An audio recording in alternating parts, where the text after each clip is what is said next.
দেখো আমি বানাবো চিকেন পপকর্ন। তো আমি নিয়েছি নুন, একটু লেবুর রস, একটু আদা রসুন বাটা আর একটু গোলমরিচ দিয়ে আমি মেখে এটা 40 মিনিট বা 1 ঘন্টা মতো রেখে দেবো।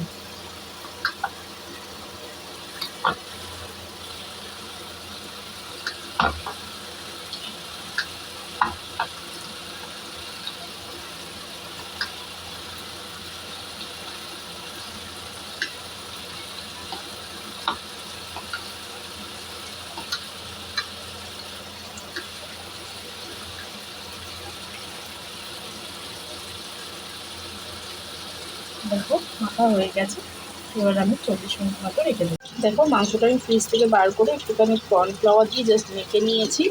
মেখে নিয়ে কটা ভাজতে বসিয়েছি, আর এই কটা রয়েছে। কটা ভাজা হলে তারপরে এই কটা দেবো।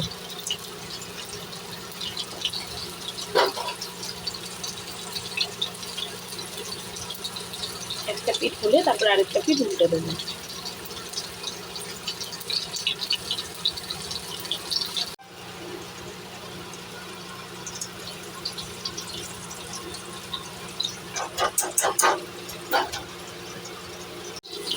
দেখো একটা পিঠ হয়ে গেছে, আরেকটা পিঠ উল্টে রয়েছে।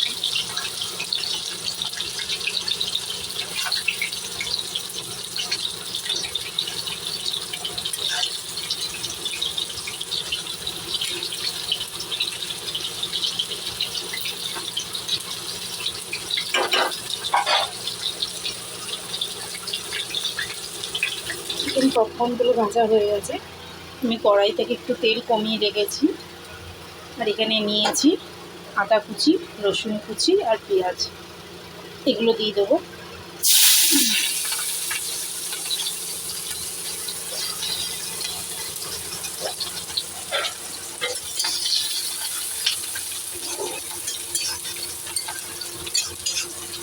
একটুখানি ভাজা ভাজা হয়ে গেলে তারপরে আমি দেবো টমেটো সস। দেখো আমি দিয়ে দেবো টমেটো সস।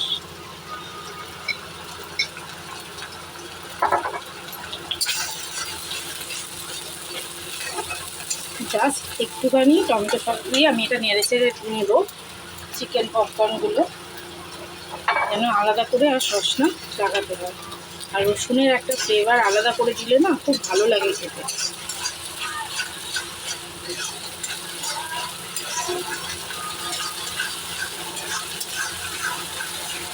আমি সয়া সস কিচ্ছু দেবো না, জাস্ট একটু টমেটো সস দিয়ে জাস্ট একটুখানি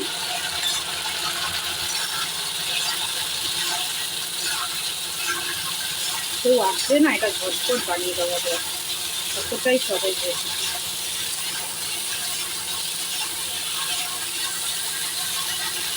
দেখো হয়ে গেছে, এবার দেবো জাস্ট একটুখানি ধনে পাতা। দেখো কতটা কালারফুল হয়েছে, এটা নামিয়ে নেব।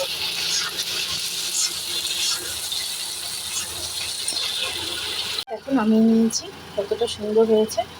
তোমরা ওইভাবে করে খাবে, খুব ভালো লাগবে। বাচ্চারা তো ভীষণ পছন্দ করবে। ভালো লাগলে অবশ্যই লাইক করবে। টাটা।